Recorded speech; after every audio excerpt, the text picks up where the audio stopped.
My 30th birthday was supposed to be chill. Just a backyard gathering, close friends, a little food, some drinks, and music low enough that my elderly neighbors wouldn't call the cops. No big blowout, just an easy night to take stock of where I'd been and where I was going. It was my girlfriend, Heather, who decided to make it a bit more elaborate. She said I deserved something special. That after the hell of the last year, job stress, my dad's illness, and general life burnout, it was time to celebrate. I resisted at first, but eventually agreed. I figured she'd just invite a few extra people and maybe buy one of those cringy gold 3-0 balloons. What I didn't expect was the man in the rocking chair. The party started around 6. We'd set up the backyard with string lights and a rented canopy tent in case it rained. It didn't. A few friends brought plus ones. People trickled in with drinks and cheap paper gift bags and the kind of smiles that come with half obligation, half genuine warmth. Typical birthday energy. I didn't recognize everyone, but that's normal when friends invite people from work or bring a date. One guy showed up with an old friend of mine from college. Another girl came with Heather's coworker. Everyone seemed to blend in. Around 7:30, I noticed a man sitting in a wooden rocking chair that we'd placed on the back porch. He was older than most of my friends, mid to late 50s, maybe early 60s, wearing a gray windbreaker, jeans, and scuffed brown loafers.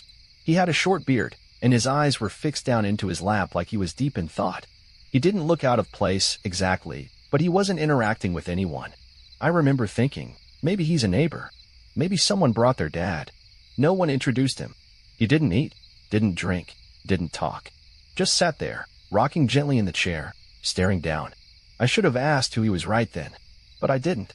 Later that night, after we cut the cake and the fire pit was lit, I finally turned to Heather and asked, "Hey, who's the guy on the porch?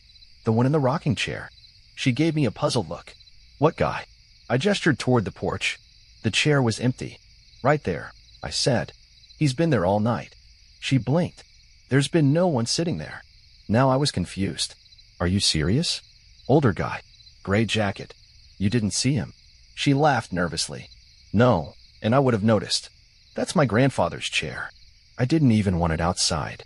I went around to some of the guests, casually asking, "Hey, did you see that older guy hanging out on the porch earlier?" Responses ranged from no, to "there was an older guy," to "I think maybe." Wait, no. Nobody knew who I was talking about. Nobody saw him arrive. Nobody saw him leave. And yet, I had. The weirdness stuck with me. That night, after we cleaned up and everyone left, I kept replaying it in my head. The man hadn't been threatening. He hadn't moved or spoken. But the more I thought about it, the more I realized something was wrong. He hadn't smiled. Not once. And the way he stared into his lap, it wasn't passive.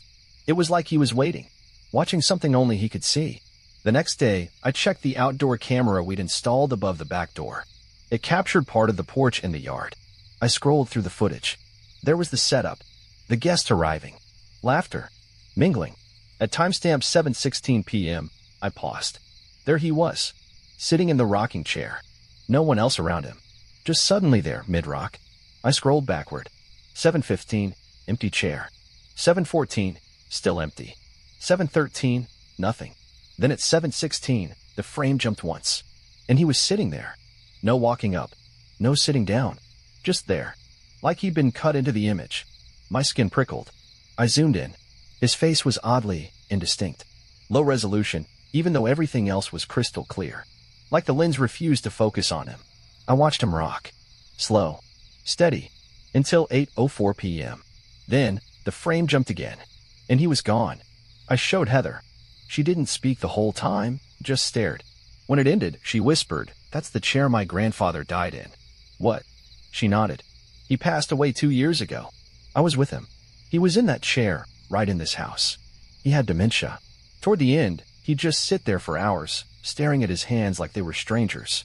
She paused. "He used to whisper something over and over, just before he died." "What was it?" She looked me in the eyes. "I'll be there for your birthday." I didn't believe in that kind of thing. Still don't, really. But that night, I went outside to put the chair back in the house. Heather didn't want it out there anymore. As I grabbed it, I noticed something on the seat. A folded piece of paper. Yellowed. Soft. Old. I opened it. It said, in shaking, handwritten script, "You're not supposed to be here yet. No name. No signature." I ran my hand along the wood, feeling for splinters or loose nails. Instead, I felt something carved into the underside, etched deep into the wood, almost invisible. 3 digits. My birth date. Since then, every year on my birthday, something small happens. A flickering light. A door opening on its own. Once, the chair rocked once, just once, when I was home alone. I gave the chair away, burned the note, blocked the date off my calendar. But I still feel it. Like something came early and is still waiting, still watching, still rocking.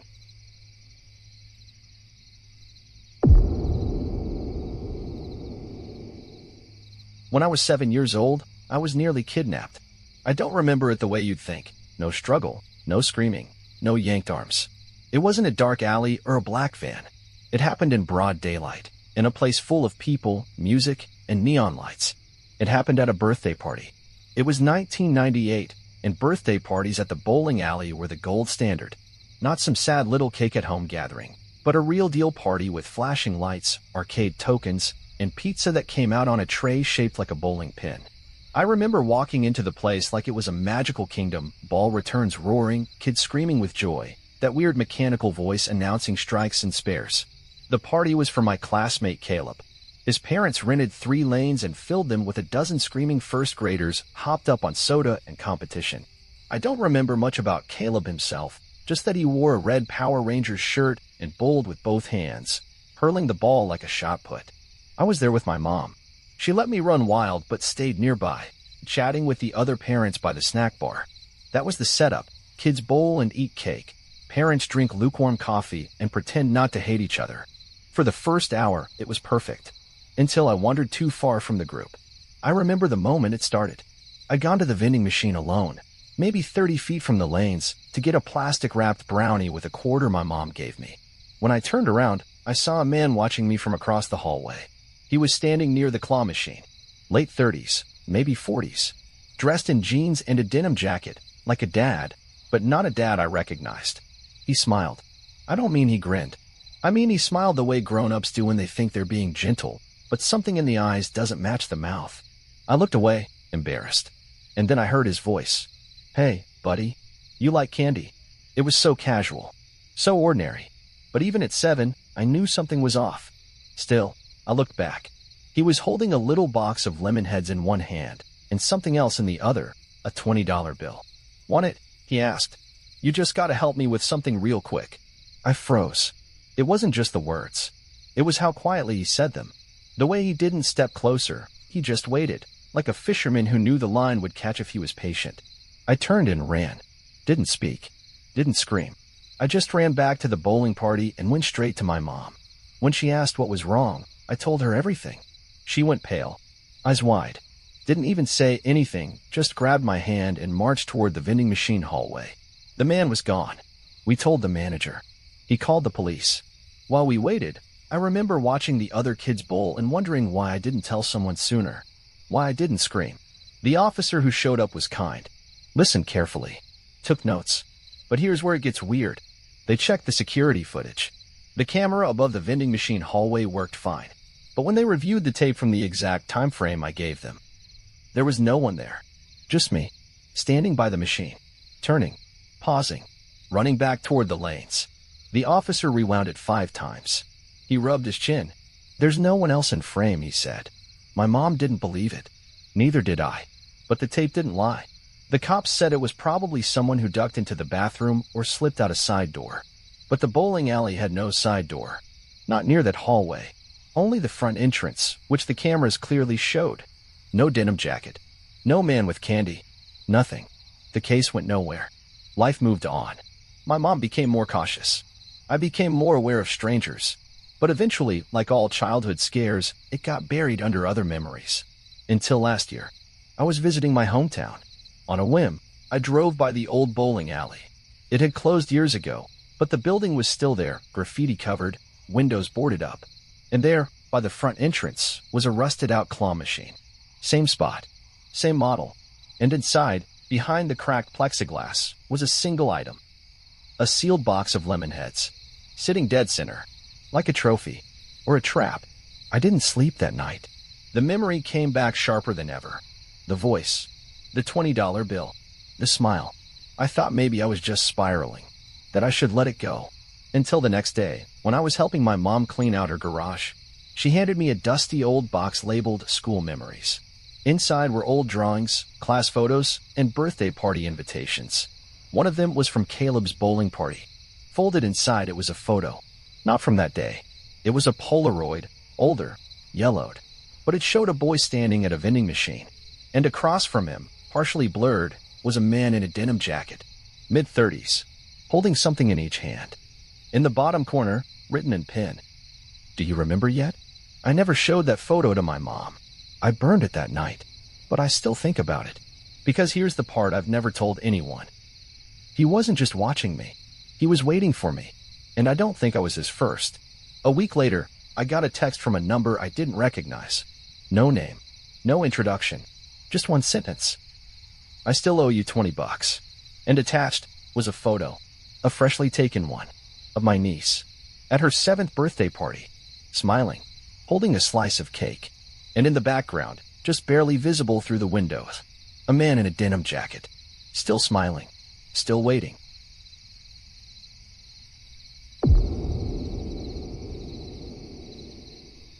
When you grow up in a small town bordered by thick woods, you get used to the silence. You get used to things disappearing into the trees. Pets, toys, the occasional wild rumor. Parents say stay out of the woods, not because they think you'll get lost, but because something out there remembers when you don't listen. This happened when I was 17, and it's haunted my family ever since. It was my little brother's 10th birthday. His name is Tyler, the kind of kid who never sat still, always smiling, obsessed with lizards and space and homemade fireworks. My parents, who were usually practical to a fault, went all out that year. They rented a lodge-style house just outside town, more like a fancy cabin, with a huge backyard, open fire pit, and a trail that led right into the woods. There were 10 kids invited, all boys, mostly from Tyler's grade. I didn't want to go. At 17, I thought I was too old to be forced into helping wrangle children at a backyard birthday bash. But my mom insisted I keep an eye on the boys when it gets dark. Said she didn't want to deal with another broken arm or bruised ego. Fair enough.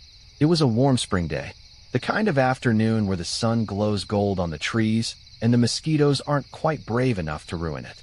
The house was beautiful, vaulted ceilings, long deck, one of those places that smelled like cedar and vacation. The kids started the day with pizza and wrestling matches, and by the time sunset rolled around, they were out in the backyard playing hide-and-seek while the adults talked and drank hard lemonade on the deck. It all felt safe, familiar, until one of them didn't come back. It was after the 3rd round of hide-and-seek. Everyone came running out of the woods except for Hunter, a thin, quiet boy with glasses, the kind of kid you'd expect to disappear into a book rather than into the woods. At first, nobody noticed. Then one of the boys shouted, "He's still hiding." Another chimed in, "He always runs too far." I remember calling his name a few times, assuming he'd pop out and laugh, and everyone would yell at him for taking it too far. But he didn't. So I told my dad. We split up. I took a flashlight and followed the overgrown trail into the trees, yelling his name every few steps. It was darker than it should have been, like the trees swallowed more than just the light. I walked maybe 100 yards when I heard the crunch of leaves up ahead.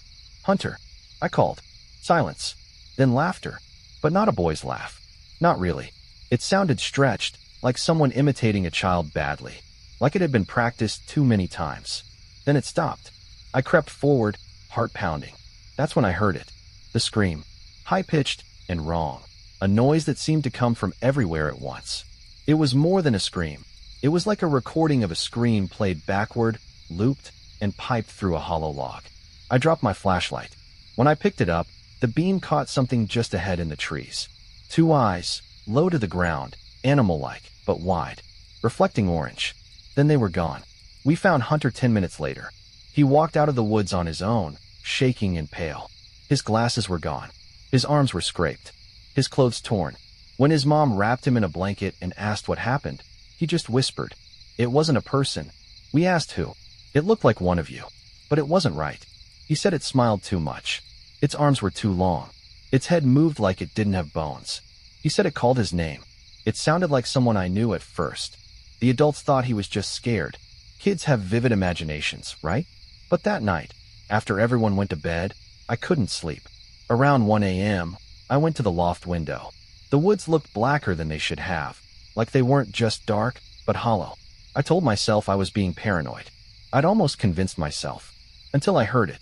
Hunter, a voice, outside the window. Not a shout, a whisper, clear as glass. Then, come back. I'm still hiding. I turned off the lamp and crouched behind the window ledge, barely breathing. Kilo, our golden retriever, whined from the floor and backed into the closet. And then I saw something move. A shape just beyond the tree line. It didn't walk. It flowed, like it was dragging itself just enough to be seen.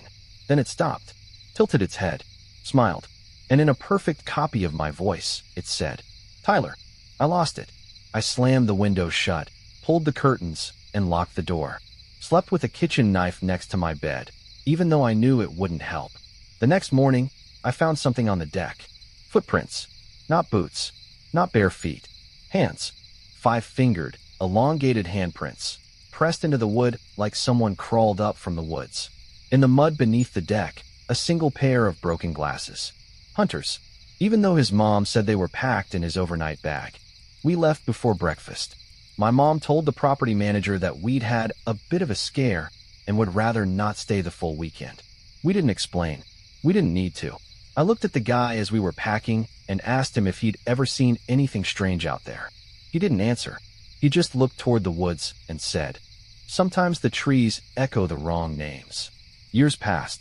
I moved away, but I never forgot that scream, that smile, that voice. Then, 3 months ago, my brother, now 20, called me. He said he was camping with friends back near those woods. He told me something had followed them. A figure. It looked like a girl they went to high school with. She stood outside the tent, smiling too big, whispering names. None of them let her in. And in the morning, she was gone. But across the tent, in the dirt, a spiral of handprints. I don't know what it is. I don't know if it's something ancient, or something new, or something that was never meant to be seen at all. But I know this. It waits in the woods. It plays your games. It learns your names. And if you hear it calling, don't answer.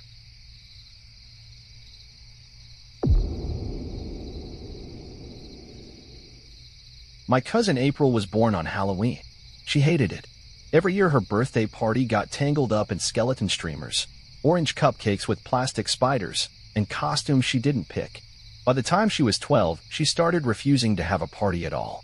Just dinner, maybe a movie, and no costumes, no cobwebs, no booed jokes. But on her 13th birthday, she changed her mind.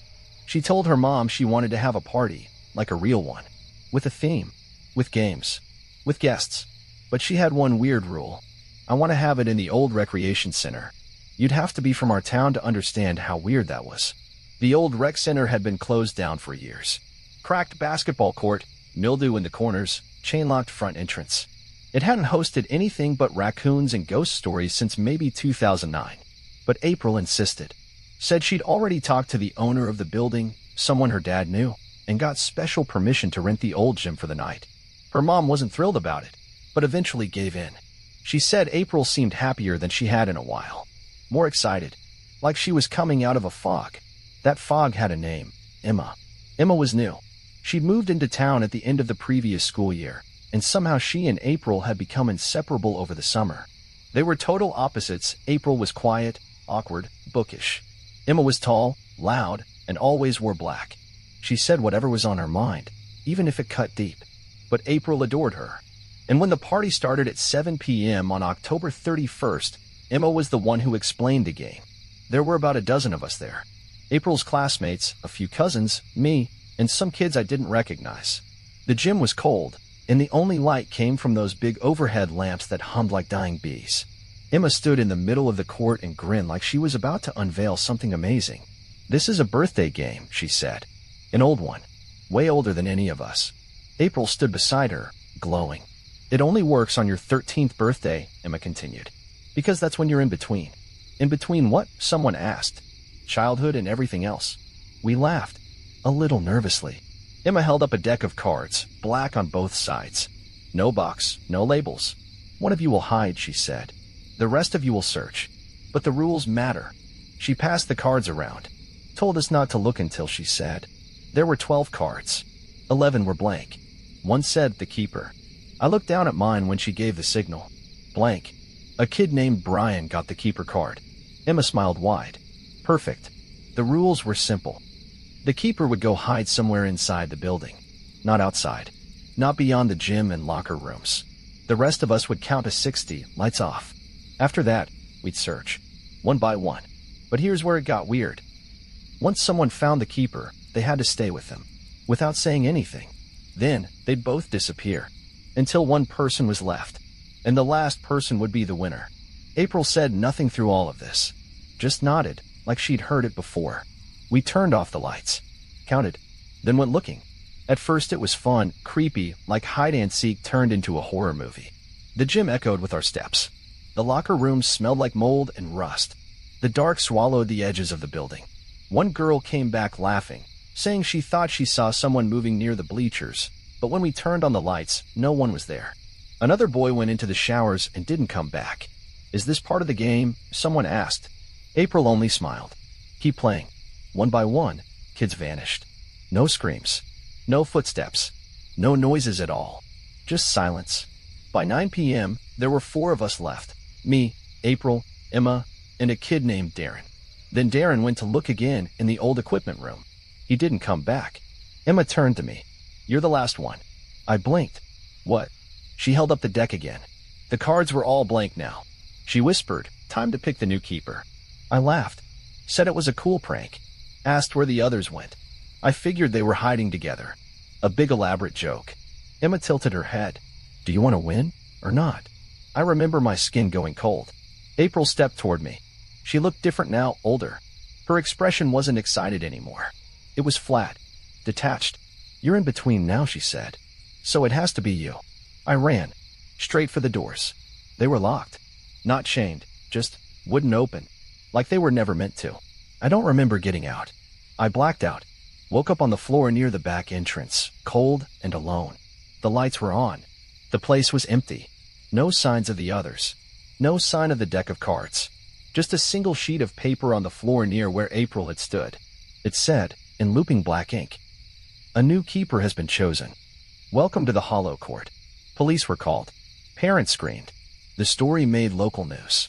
They found me, but they never found April, Emma, or the others. They checked security footage, blank past 7:01 p.m. Cameras wiped clean. It became a local mystery, then a cold case, and eventually a rumor. That was 8 years ago. I don't celebrate my birthday anymore. Not since the cards started showing up. Each year, the same black deck appears on my doorstep. No return address. No note. Just one card sticking out. Blank. But last year, it wasn't blank. It said, you're not in between anymore. It's your turn. And this time. April was on the card. Still 13. Still smiling. Still waiting.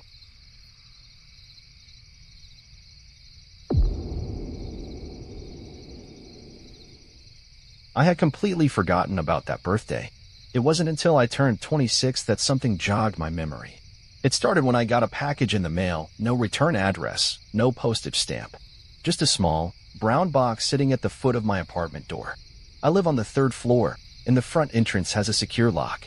Inside the box was a folded Polaroid photo, and a party hat. The photo was of me, age 6, wearing the same party hat, eyes wide, standing in front of a cake I didn't recognize, in a room I didn't remember ever being in. But the worst part? Standing next to me was someone else. A girl, pale, wearing a yellow dress, smiling wide. I stared at the photo for an hour, trying to place it.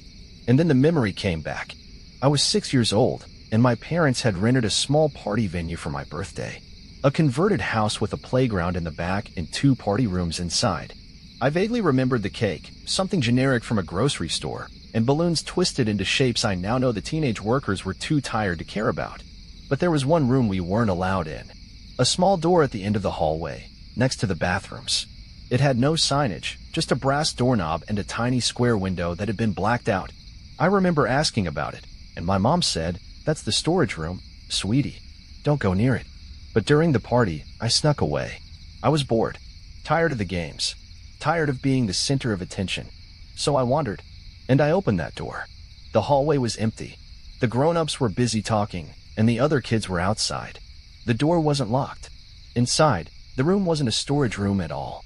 It was a narrow, windowless space with concrete walls and an old couch pressed against the back wall. A record player sat in the corner, quietly spinning something scratchy and slow. And sitting in the middle of the room was a girl, wearing a yellow dress. She looked about my age, but her skin was too pale, her eyes too large. She smiled when she saw me. "Happy birthday," she said. I remember feeling like I had interrupted something. She asked if I wanted to play a game, and I nodded. The next part is hazy, not like a dream, like a deleted memory. I only remember flashes. Sitting across from her, playing something with cards that didn't have numbers. Laughing. The song on the record player slowing down. And then, my mom grabbing me by the arm, yanking me out of the room, and slamming the door behind us. She didn't yell. She didn't ask questions. She just said, "You were not supposed to go in there." And the next day, the party venue shut down.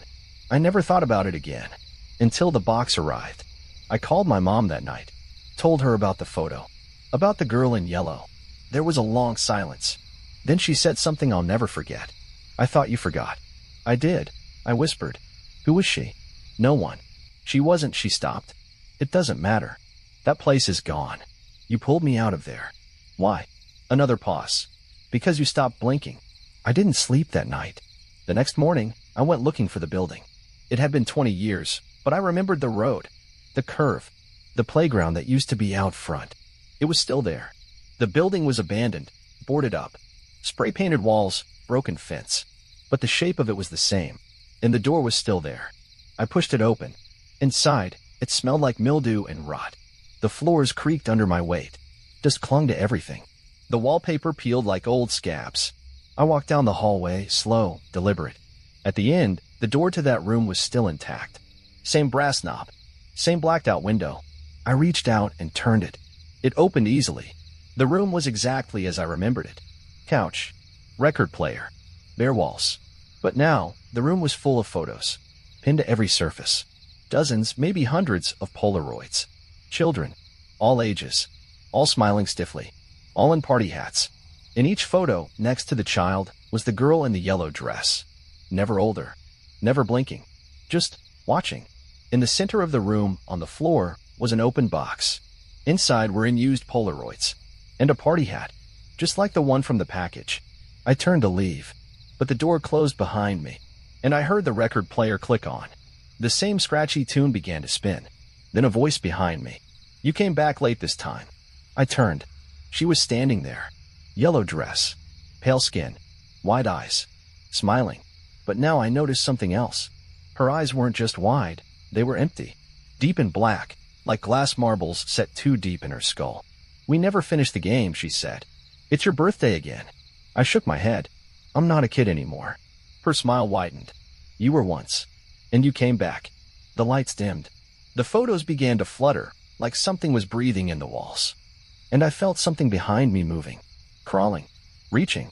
I don't remember getting out. I woke up in my car, keys still in the ignition, parked in front of my apartment. The box was gone, but the photo remained in my pocket. Only now, the background had changed.